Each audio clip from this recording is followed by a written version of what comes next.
everyone. Today we're going to be making breakfast burritos.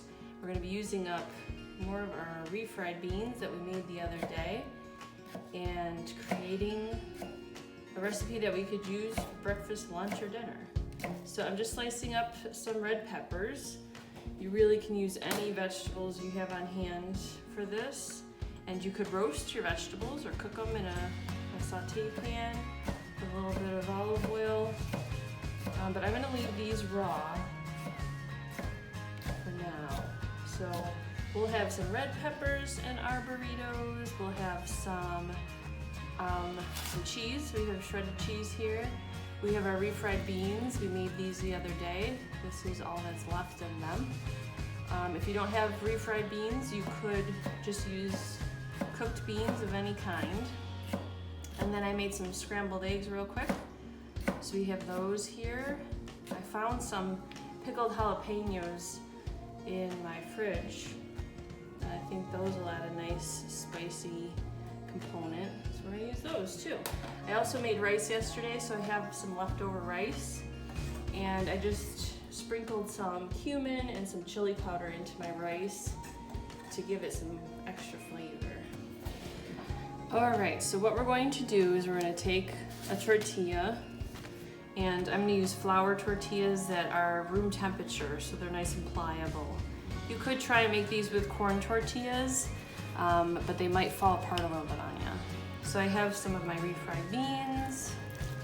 I'll put some of that in there. And the key really is to not overstuff these. I tend to be an overstuffer, and then I regret it later on because then I can't even wrap up my burrito. I'm gonna put a little bit of our scrambled eggs in here.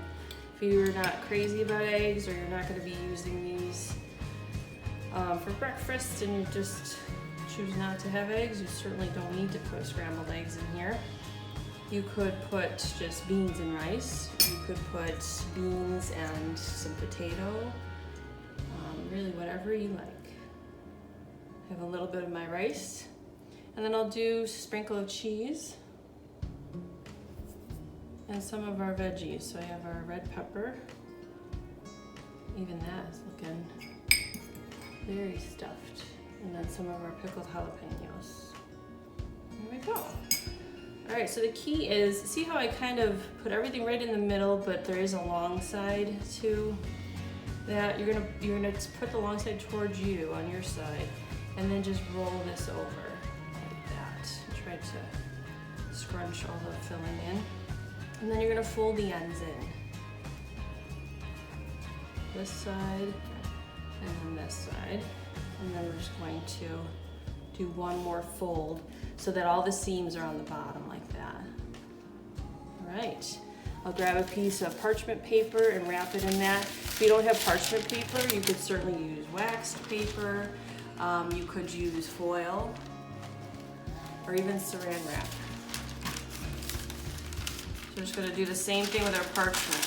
I'm gonna bring the parchment over, I'm gonna bring the sides in, and then we're just gonna wrap it up.